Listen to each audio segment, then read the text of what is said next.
Hello दोस्तों, ये मेरा माइक है एंड ये मेरा घंटी। तो चलो छोड़ो इसको। मैं आपको आज एक स्पेशल लव कहानी सुनाने वाली हूँ। प्यार की कहानी, जो प्यार कम धोखा जाता है, मतलब एक फ्रेब जैसा है। वन साइड लव की कहानी है और एकदम सच्ची कहानी है। मेरे सामने घटी है, तो मैं आपको ये कहानी के माध्यम से बता रही हूँ कि सचेत हो जाइए। और ऐसे ही अगर आपको ये लव कहानी पसंद आती है तो मैं आपको बहुत सारी कहानियाँ सुनाऊंगी जो हैं रियल कहानियाँ। तो हो जाइए तैयार। क्या ये लुक अच्छा है? मेरे लिए नहीं, कहानी के लिए, क्योंकि कहानी शादी में स्टार्ट होती है और उसके बाद तो बताते रहेंगे कब तक चली। तो सबसे पहले मैं मेरा लुक चेंज कर लेती हूँ। अब मैंने सोचा क्या ही लुक चेंज करना है, आखिरी में सैड है तो दुखी ही ऐसे ही रहने देते हैं। तो आपको कहानी स्टार्ट करते हैं। देखिए, कहानी शुरू होती है शादी से। रहती है एक लड़की की शादी, डी की शादी थी। उसमें आती है एक लड़की, सांवली सांवली थी। और अदरवाइज गांव में कास्ट बहुत चलता है कि कोई छोटी कास्ट का है, कोई बड़ी कास्ट का है। तो जो लड़की थी वो छोटी कास्ट की थी और जो लड़का था वो ब्राह्मण था, मतलब सबसे बड़ी कास्ट का बोलते हैं ना जिसको। तो वैसी कहानी थी। एंड उस लड़की को, जो ब्राह्मण का लड़का था, उसे वो लड़की पसंद आ जाती है। मतलब चलो इनको नाम दे देते हैं। एक को नाम देते हैं किटी और लड़की को नाम देते थे रॉक। ठीक है, रॉक को किटी पसंद आ जाती है। किटी थोड़ा अजीब सी लड़की थी, मतलब चालाक सी एंड धोखेबाज लड़की थी। उसके पहले से बहुत सारे बॉयफ्रेंड थे, ओके, ये सबको पता था, लेकिन उसको नहीं पता था। और वैसे शादी में उनकी बात चलती है, शादी एंड होने तक, शादी खत्म होने तक वो एक दूसरे के साथ रहते हैं। और आखिरी में सबसे बड़ी बात शादी में ये होती है कि वो लड़का बोलता है तो आपका इंस्टाग्राम आईडी हो। आजकल शादी की बात थोड़ा करते हैं तुरंत ना, कहते हैं कि इंस्टाग्राम आईडी या न फ़ोन नंबर। तो उसको फ़ोन नंबर और इंस्टाग्राम आईडी दोनों मिल जाती है। और अब आ जाती है स्टोरी पूरी फिल्मी स्टाइल में। मतलब रातों रातों तक बात होना, 2-2 3-3 बजे तक बात होना। मेरी दोस्तों मुझे बताती रहती थी कि वो 2-2 3-3 बजे तक बात करते हैं। लेकिन आपको क्या लगता है क्या प्रॉब्लम हुई होगी उन लोगों के बीच में, जो ये कहानी एकदम सैड कहानी बन गई?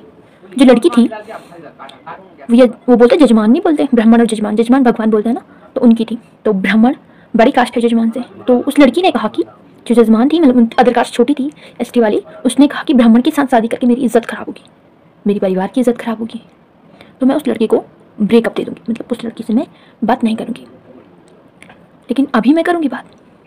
आपको क्या लगता है इसमें कोई सस्पेंस? प्रॉब्लम ये थी कि उस लड़की ने कहा कि मैं 2-3 साल बात करूंगी, आखिरी में जब शादी करने का टाइम आएगा तो मैं उससे बता दूंगी कि हम दोनों की शादी नहीं हो सकती, क्योंकि इससे मेरी इज्जत खराब होगी।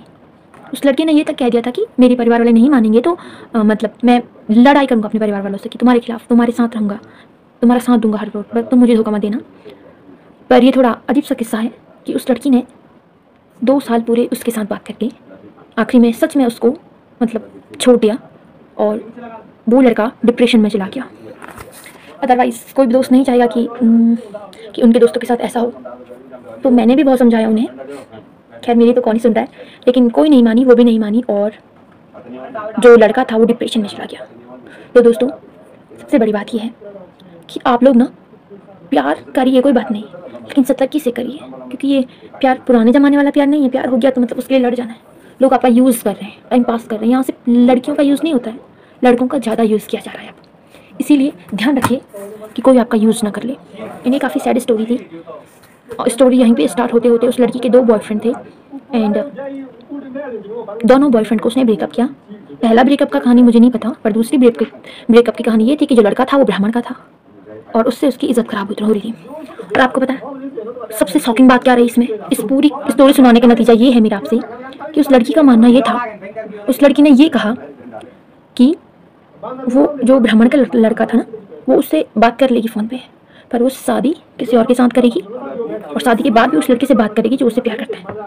तो मतलब वो कैसी इज्जत रही उस लड़की की कि एक के साथ शादी, दूसरे के साथ बात। एंड अदरवाइज ऐसा उस लड़की ने नहीं चाहा। उस लड़की ने कहा कि तुमने मुझे धोखा दिया है, अब तुम अपने पति को तो धोखा मत दो। तो ऐसी लड़कियों से बचकर रहिए जो ऐसी बातें करती। इतनी शर्मनाक बात अपनी इज्जत के लिए उसने दूल्हे के परिवार की इज्जत, खुद उस दूल्हे की इज्जत, अपने बॉयफ्रेंड की इज्जत, अपने परिवार की इज्जत सब दांव पे लगा दी। इसीलिए बच के रहिए एंड खुश रहिए एंड ऐसे लव स्टोरियों से बच के ही रहिए। नमस्ते, मिलते हैं अगली स्टोरी के साथ।